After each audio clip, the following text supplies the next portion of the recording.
प्राचीन भारत के इतिहास के बारे में जानेंगे। प्राचीन भारत इतिहास एकदम आराम से हम लोग समझने का प्रयास करेंगे। प्राचीन भारत का इतिहास, प्राचीन भारत के इतिहास के स्रोत क्या क्या हैं। पहली बात है कि किसी व्यक्ति या समाज या देश महत्वपूर्ण की सार्वजनिक क्षेत्र या घटना इत्यादि प्रकार के कार्यक्रम के विवरण का जो है ना, इतिहास को ही इतिहास कहा जाता है। जो यानी कहने का मतलब मनुष्य द्वारा या समाज द्वारा या देश में जो है ना, सार्वजनिक क्षेत्र के घटनाओं के बारे में अगर कुछ जानने को स्रोत मिलता है तो उसको हम इतिहास कहते हैं। उसके बाद इतिहास का पिता किससे कहा जाता है, ये मोस्ट इम्पोर्टेंट क्वेश्चन है। इम्पोर्टेंट क्वेश्चन क्या है, हेरोडोटस। एच से, यानी कहने का मतलब एच से हिस्ट्री होता है और जिसको इतिहास बोलता है एच से हेरोडोटस होता है। दोनों के बीच में ये रिलेशन होगा। तो ऐसा कुछ है नहीं जो ये मोस्ट इम्पोर्टेंट है। ये इतिहास जब पढ़ते हैं, जब भी अगर पढ़ते हैं इतिहास तो जानते हैं कि इतिहास के पिता किससे कहा जाता है, हेरोडोटस को। तो स्वाभाविक है कि कोई चीज़ को अगर पढ़ते हैं तो जानते जरूर है कि वो उसको कौन लिखा, क्या है, नहीं। तो इतना तो जानना जरूरी है। चलिए, इसके बाद है प्राचीन भारत के इतिहास से संबंधित वास्तविक पुस्तक। इतिहास से संबंधित क्या है कि इसे इतिहास से संबंधित प्राथमिक पुस्तक कौन सा माना जाता है, राजतरंगिणी। क्या है, कौन सा पुस्तक, राजतरंगिणी पुस्तक को जो ना इतिहास के संबंधित प्रथम पुस्तक माना जाता है। प्राचीन भारत के बारे में राजतरंगिणी से ही पता चला था कि इतिहास यानी पहले क्या क्या हुआ था। उसके बाद है उत्कीर्ण चिन्ह। उत्कीर्ण चिन्ह प्राचीन काल के सिक्के क्या कहलाते थे, आहत सिक्के। क्या कहलाते थे, आहत सिक्के। और सिक्कों के अध्ययन को क्या कहते हैं, ये देख लीजिएगा। सिक्कों के अध्ययन को क्या कहते हैं, मुद्रा शास्त्र कहते हैं। क्या कहते हैं, मुद्रा शास्त्र कहते हैं। उसके बाद भारत में प्रौद्योगिकी खोज। भारत में प्रौद्योगिकी खोज प्रारंभ करने का श्रेय किसे दिया जाता है, तो डॉक्टर प्राइमरोज को। यानी भारत में प्रौद्योगिकी खोज, भारत में प्रौद्योगिकी का खोज किसे कहा जाता है, तो ये डॉक्टर प्राइमरोज को कहा जाता है। उसके बाद भारतीय प्रौद्योगिकी अध्ययन में संबंधित प्री हिस्टोरिक इंडिया किसे लिखित है, तो स्टूरस फिंगर्स से। उसके बाद चीनी यात्री ने अपनी यात्रा वृत्तांत में महाभारत के लिए किस शब्द का प्रयोग किया था, इंदुतु। किसका प्रयोग किया था, चीनी यात्रियों ने इंदुतु जो है ना शब्द से इन्होंने व्यतीत किया था। उत्कीर्ण लेखों। उसके बाद उत्कीर्ण का अध्ययन। उसके बाद उत्कीर्ण लेखों के अध्ययन को क्या कहते हैं, अभिलेखा शास्त्र कहते हैं। क्या कहते हैं, अभिलेखा शास्त्र, जिसको एपिग्राफी कहते हैं। उसके बाद लिपि के विकास के अध्ययन को क्या कहते हैं। ये तो पहली बात है कि जो भी बॉक्स में हो तो इम्पोर्टेंट है। लिपि के विकास को के अध्ययन को क्या कहते हैं, पूरा लिपि विद्या कहते हैं। क्या कहते हैं, पूरा लिपि विद्या कहते हैं। चलिए, पूरा लिपि विद्या कहते हैं। उसके बाद सर्वप्रथम भारतवर्ष नाम का उल्लेख किस अभिलेख से प्राप्त हुआ, यानी सर्वप्रथम भारतवर्ष नाम का लेख जो है ना, ये हाथी गुफा अभिलेख से। किस अभिलेख में, हाथी गुफा अभिलेख से ही पता चला कि सर्वप्रथम भारतवर्ष का नाम जो है ना उल्लिखित किया गया है। प्राचीन भारत का सर्वप्रथम सुनियोजित इतिहास किससे तैयार किया है, तो V.A. स्मिथ ने। किसने, V.S. स्मिथ ने। चलिए, उसके बाद समझते हैं कि इतिहास को जो है ना कितने भागों में बांटा गया है और इतिहास में क्या क्या है, उसके सारे एकदम डिटेल्स में समझेंगे दोस्तों, चैप्टर वाइज। और एक चैप्टर खत्म होने के बाद एकदम मैराथन आएगा, उसके बाद ऑब्जेक्टिव्स आएगा। पूरे मतलब पूरे इतिहास को जो है ना एकदम बढ़िया से क्लियर कर देंगे और जितना हो सके एक्सप्लेन करेंगे आपको, कहानी आगे हम बताएंगे। चलिए, पहली बात कि इतिहास आराम से समझिए। इतिहास को 3 भाग में बांटा गया। पहला है प्रागैतिहासिक काल, उसके बाद अर्ध ऐतिहासिक काल, एक होता है ऐतिहासिक काल। प्रागैतिहासिक काल जिस समय प्रारंभ हुआ था, अर्ध ऐतिहासिक काल जिस समय आधा पे चल गया था, ऐतिहासिक काल यानी जो अभी फ़िलहाल में जो है ना, जो स्थिति में जो है ना, जहाँ से सही मानवता का विकास हुआ उस समय से चला, जिसको प्रागैतिहासिक काल में यानी प्री हिस्टोरिकल पीरियड। कहने का मतलब प्रागैतिहासिक काल में जिस समय मनुष्य की उत्पत्ति हुआ उसी समय मानव उत्पत्ति की बात कह रहा है। ऐसा नहीं कह रहा है कि उत्पत्ति की बात कर रहा है, मानव उत्पत्ति की बात कह रहा है। जिस समय इंसान, देखिए कह रहा है ना कि इंसान नहीं हुआ है, यानी इंसान उत्पत्ति से 3000 ईसा पूर्व में पुरातात्विक साक्ष्य का अध्ययन का एकमात्र स्रोत, क्योंकि लिखित साक्ष्य उपलब्ध नहीं था। यानी पुरातात्विक साक्ष्य अध्ययन का एकमात्र स्रोत जो है ना, क्योंकि लिखित साक्ष्य उपलब्ध नहीं था। यानी सबसे पहले प्रागैतिहासिक काल में इंसान जो है ना उतना पढ़े लिखित होते हैं नहीं, लोग का भाषा भी नहीं था। जो लोग बात करेगा आपस में वो अपने भाषा में बात करता था। यानी कहने का मतलब है कि ऐसा कोई भी साक्ष्य लिखित रूप से ऐसा कोई भी साक्ष्य प्राप्त नहीं हुआ है। और उसके बाद चलते हैं कि अर्ध ऐतिहासिक काल में यानी बीच यानी आधे वाले काल में क्या होता है, तो 3000 ईसा पूर्व से लेकर के 6000 ईसा पूर्व तक, ठीक, 3000 ईसा पूर्व से लेकर के 3000 ईसा पूर्व से लेकर 600 ईसा पूर्व तक के क्या लिखित साक्ष्य उपलब्ध है, किंतु अपाठ्य है। यानी बीच में जो आया 3000 ईसा पूर्व से लेकर 600 ईसा पूर्व तक, तो उस समय तक जो है लिखित साक्ष्य तो मिल गया, लोग लिखना तो जान गया, लेकिन लोग को पढ़ना ही नहीं आया। आप ये कैसा बात है? तो बहुत सारे ऐसा चीज़ होता है जो आप केवल लिख सकते पढ़ नहीं सकते। अब मान लिया जाए कि हम ऐसे करके कुछ लिख दिए, ऐसे, ये क्या लिखा हुआ है, लिख तो दिए लेकिन पढ़ कैसे पाएंगे, क्योंकि हमको भी नहीं आता है। ये क्या लिखा है हमको भी नहीं आता है। तो उन्होंने क्या किया कि लिखना चालू किया और लिखित साक्ष्य तो उपलब्ध हो गया, मिल गया, लेकिन उसको अपाठ्यहीन अपाठ्यनीय था, यानी उसको पढ़ा नहीं जा सकता था। क्यों? क्योंकि जो पढ़ा जा सकता है, जो लिखा जा सकता है उसको पढ़ा जा सकता है, लेकिन पहले जो पढ़ने आता वो चीज़ लिखे तभी तो।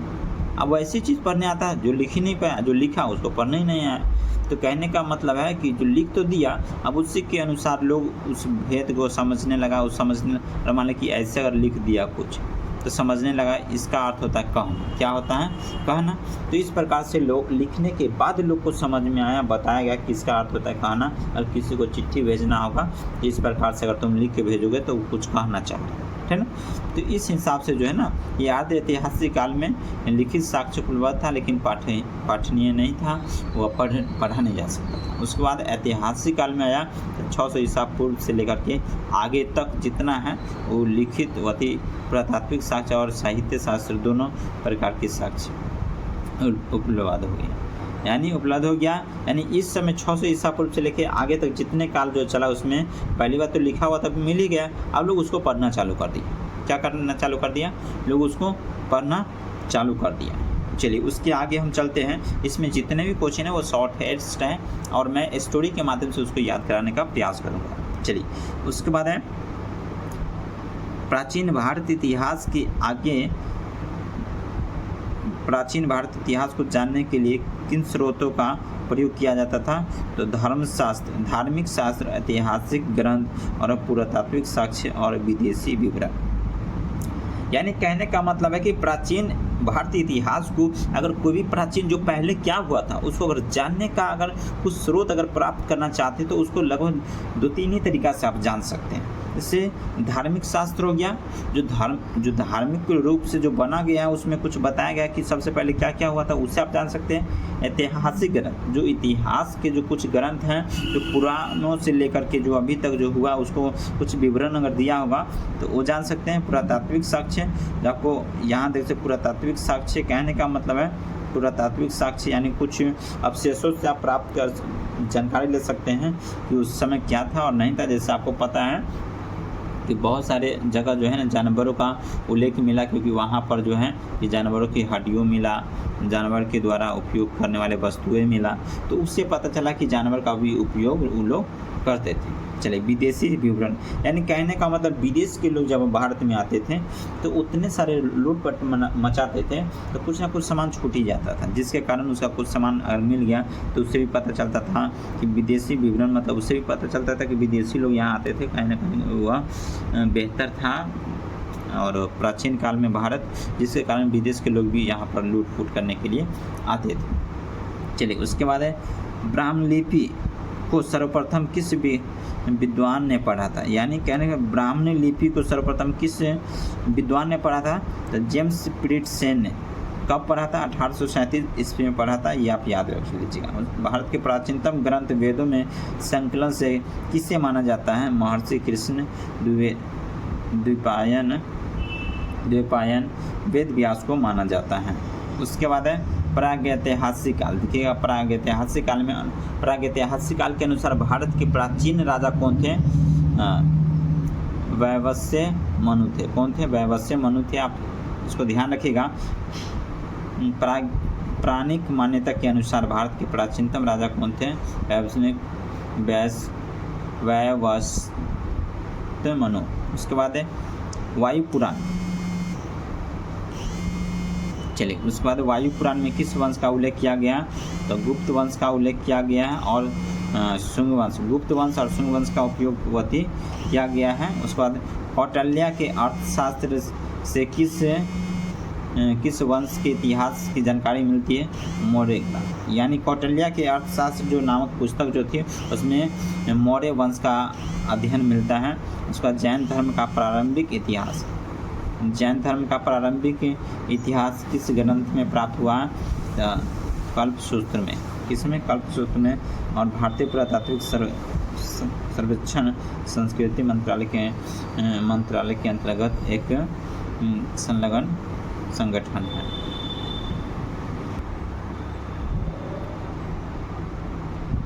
चलिए, उसके बाद है मत्स्य पुराण किस वंश से संबंधित है? तो मत्स्य पुराण जो है ना आर्य सातवाहन वंश से संबंधित है।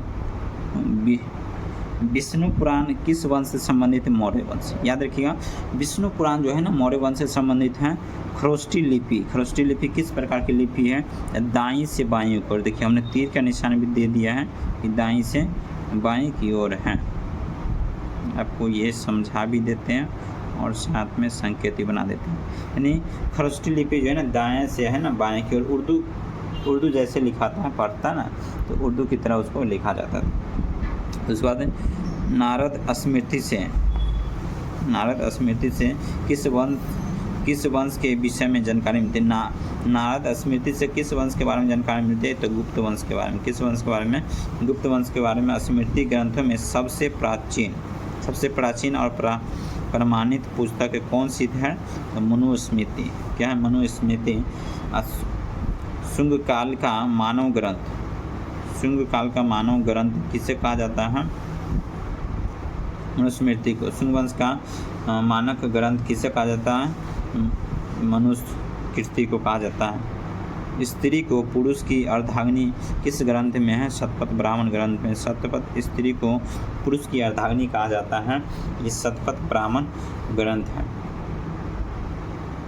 शतपथ ब्राह्मण ग्रंथ में जो है, शतपथ ब्राह्मण ग्रंथ में स्त्री को पुरुष की अर्धांगिनी यानी पत्नी प्रेम प्रिया कहा जाता है। नहीं, ये थोड़ा सा रोमांटिक बात है, अच्छा है, इसलिए हमने बताया। उसके बाद है, देखते हैं प्यारे दोस्तों, महाभारत का प्रारंभिक उल्लेख जो है ना अश्वालय गिरी सूत्र से मिलता है। किससे? अश्वालय गिरी सूत्र से महाभारत का मिलता है। उसके बाद है कि प्रारंभ में इसमें मात्र 88 शुरुआत में इसमें 8800 श्लोक थे। कितने? 8800। लेकिन इसका नाम जय संहिता था। जब 8800 श्लोक था तो इसका नाम जय संहिता था। जब इसको बढ़ा करके 24,000 श्लोक कर दिया गया तो इसका नाम बदल करके भारत तो हो गया। भारत नाम से प्रसिद्ध हुआ। और अंत में 1 लाख होने के कारण, अंत में ये 1 लाख श्लोक होने के कारण इसके साहसी संहिवती संहिता या महाभारत के नाम से भी उसको जाने लगा। क्या? महाभारत के नाम से जाना जाने लगा। चलिए उसके बाद है, समझते हैं पुरालेख विद्या से क्या अभिप्राय है। पुरालेख विद्या से क्या अभिप्राय है? तो शिलालेख का अध्ययन क्या है? पुरालेख विद्या यानी पुराणों का जो है ना विद्या से आप क्या पढ़े? तो शिलालेखों का अध्ययन, यानी शिलालेख मतलब हो गया किताब उस समय का, शिलालेख मतलब जो सीलों पर लिखा गया जो था, तो उसके बारे में लोग जानते थे, तो वह पुरालेख विद्या उससे कहा जाता था। क्या जाता था? पुरालेख विद्या। चलिए उसके बाद है पुरावशेष का महानतम अवशेष किसे माना जाता है? तो डार्विन को माना जाता है। इब्न बतूता का यात्रा वृत्तांत किस नाम से प्रसिद्ध है? तो ह्वेनसांग किस नाम से प्रसिद्ध है? रेहला। और ह्वेनसांग ने किस विद्यालय में बौद्ध धर्म का अध्ययन किया था? जैसे हमने किया है नालंदा विश्वविद्यालय से, वहीं से किया है ना। ह्वेनसांग ने किस विद्यालय से बौद्ध धर्म का जो है ना अध्ययन किया है? तो नालंदा से किए हैं। चलिए उसके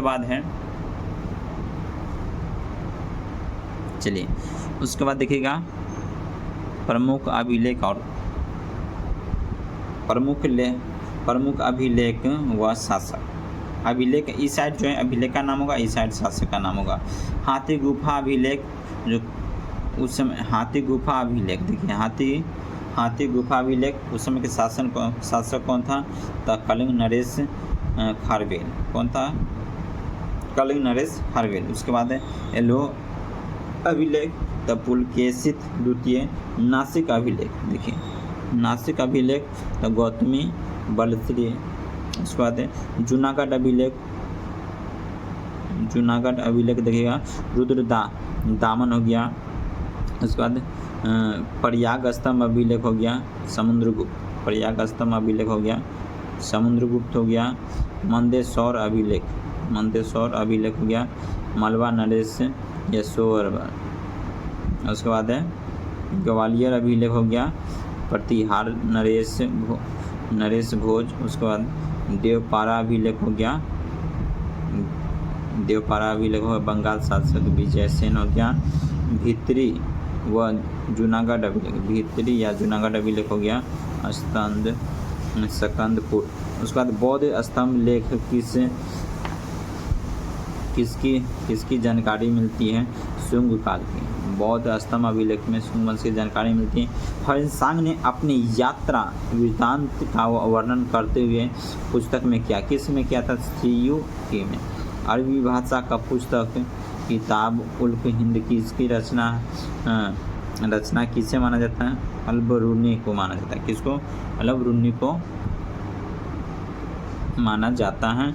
और उसके बाद मार्को का यात्री भारत में मोहम्मद बिन तुगलक के दरबार में आए थे, जो तुगलक ने उसे दिल्ली का काजी नियुक्त किया था। मोहम्मद बिन तुगलक को पतंजलि के महाभाष्य से किस वंश के इतिहास का पता चलता है? तो शुंग वंश का पता चलता है।